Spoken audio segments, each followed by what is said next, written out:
টাকা দিছিলাম, আজকে আবার 20 টাকা চাইতাছ। এত টাকা তুই কই খরচ করস? যা, আজকে আমি তোর টাকা দিব না, যা। ডেলি ডেলি আইয়া টাকা চাইবো? 20টা টাকা রাখছি বিড়ি খাওয়ার লাগে, হারে দিয়া দিম। মানি ব্যাগে 120 টাকা আছে।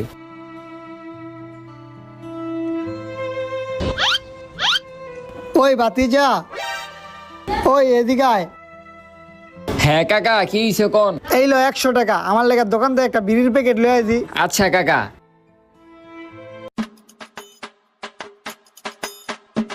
কাকা, এই যে আপনার বিড়ির প্যাকেট, আর এই যে 20 টাকা বাচ্ছে। এই 20 টাকা তুই রেখা দে, তুই কিছু খাইস। আচ্ছা কাকা, ঠিক আছে।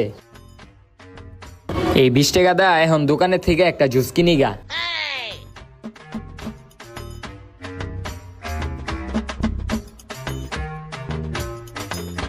কিরে, ওই জুস কিনলো কেমনে? ওই টাকা পাইলো কই? মনে হয়